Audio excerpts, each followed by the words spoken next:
యేసుక్రీస్తు నామమున ఉదయకాల సమయంలో వందనాలు చేస్తున్నాను.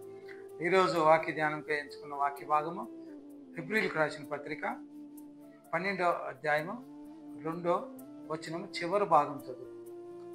యేసు వైపు చూచుచు మన ఎదుట ఉంచబడిన పందెములో ఓపికతో పరిగెత్తుదుము. ఇక్కడ మనం చూసుకున్నట్లయితే పందెము పరిగెత్తదు. మనం దేనికోసం పరిగెత్తున్నాము? ఈ లోకంలో మనకని దేవుడు ఒక గురిని మనకి ఉంచుతున్నాడు.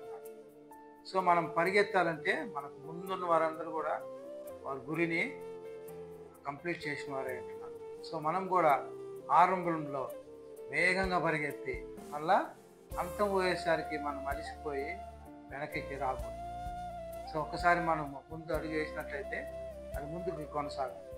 ఇశ్రాయేలీయులు కూడా అహరోను మోషే నాయకత్వంలో ఎంతకాడికి వారు కనానుకి నడిపేయాలని వాళ్ళు చూస్తుంటే కొంతమంది మళ్ళా వారిని వెనకటికి ఐగుప్తుకే వెళితే బాగున్నాం, ఆ నాయకత్వం ఉంటే బాగున్నాం అనే ఉద్దేశంతో కొంతమంది ఉంటున్నారు.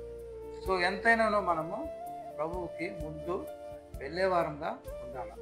11వ అధ్యాయంలో కూడా చూసుకున్నట్లయితే చివరి వచనంలో ఆయన మన కొరకు శ్రేష్టమైనది ఉంచుతున్నారు.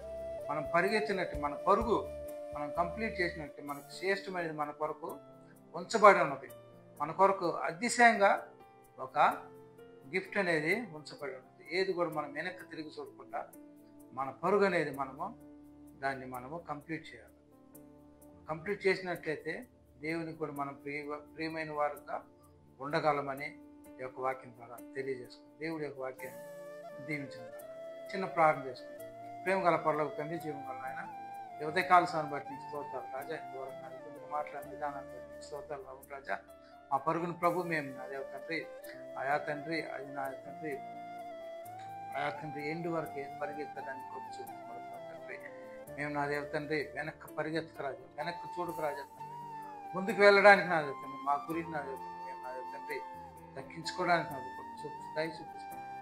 ఇది నా ఆశ్వాంతి నింపమని ఈ వాక్యం వింటున్న ప్రతి బిడ్డను కూడా ఆశ్వాసించి దీవించండి. యేసయ్య నామమున అడుగుచున్నాం తండ్రి, ఆమేన్.